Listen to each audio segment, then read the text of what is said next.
I'm about to hit you with some cold water and give you some shocking news here. If you're standing up, this is gonna blow you over like the big bad wolf on one of the little piggies' houses, so I hope you're sitting down. It's recently come to my attention that a lot of brands and big corporations run by soulless suits that haven't had a human thought run through their brain in 50 years have deemed me a brand risk. I'm not what they consider advertiser friendly. I'm as surprised as you are. When I got this information, I did what most men would do. I ate an entire can of spinach and I said, why I oughta. I was ready to teach him a lesson. It made me upset. I was personally offended and, I scoffed. I caught off guard. I understand the majority of my content isn't family friendly by normal standards. I recognize that there's very few families that are going to gather around the dinner table and throw on my latest upload where I'm talking about sucking my own dick or talking about that police officer who kept getting farts sucked out of her ass at the department headquarters and then got fired for it. I get that that's not like a traditional family style content, but I also don't view it as a brand risk. The reason I'm talking about this is we had cooked up a really fun collaboration with a big brand that I'm personally a huge fan of. Obviously, I can't say their name. I'll have to treat it like Voldemort here, though I would like to and just shoot some spitballs at them because they hurt my feelings, but I can't. But anyway, we had a really fun collaboration with this brand, and then we got word that they have no desire to ever work with us again because I posted our latest music video from The Gentlemen, which is Troy and I's music project. We've made music for years now, and our latest one is called Filthy. And I posted this music video only about a week before we had this collaboration set to go live. And pretty much 2 days after we posted this video, they sent us a panicked message letting us know they can't touch us anymore. Filthy was too far. This music video went so fucking hard that they canceled any relationship with us going forward. Now there's a lot to unpack here, but before getting into the meat of it and starting to digest it all and give you all the info, I would like to let you know that even though this brand may have fallen through, there's one brand that never will, and that's our brand, Moist Global. We have a new line that just now released today. Yeah, I know you can't help but appreciate this fashion statement right now, and I bet you're wondering, Charlie, where can I find a beautiful tank top like that?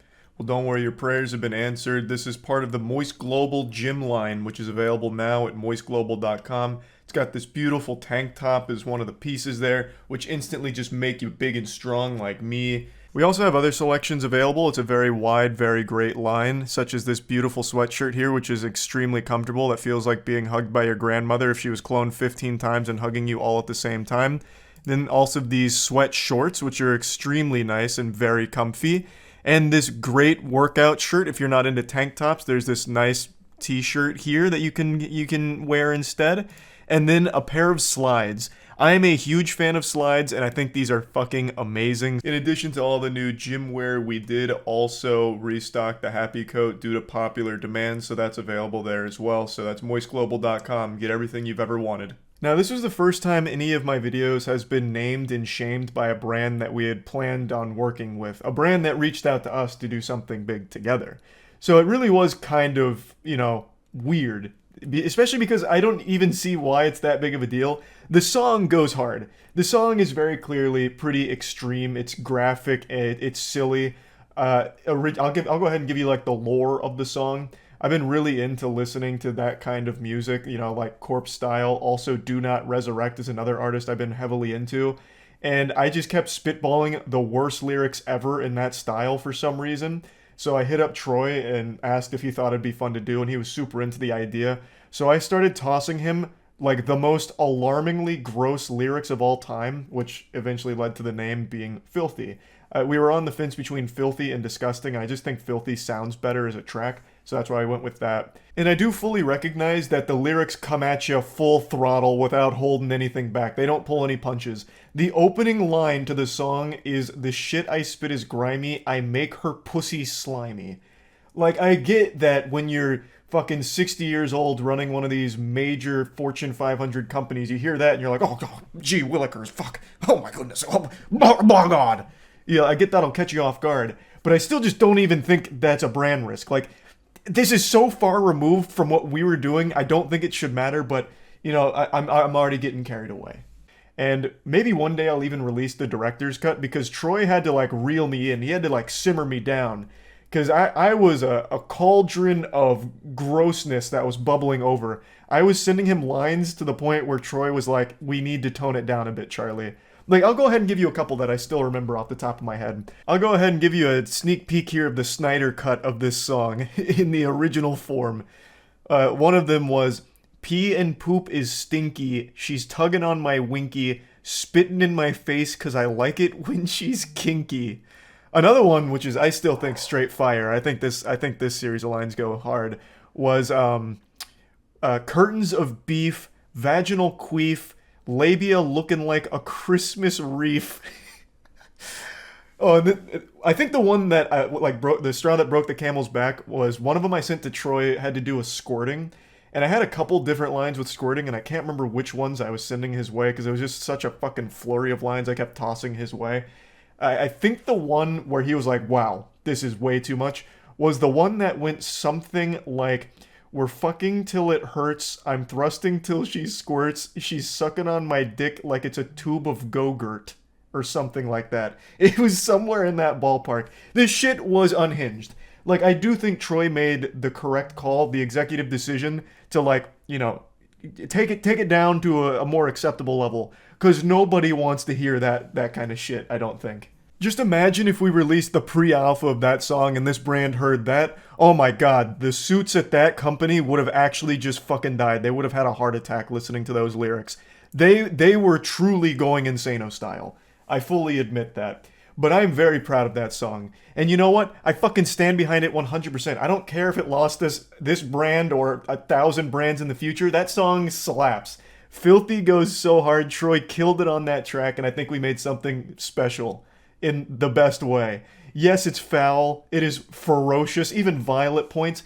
And that's what art is all about, god damn it. So I'm super proud of the track Troy and I made. The Gentlemen are taking over in 2023.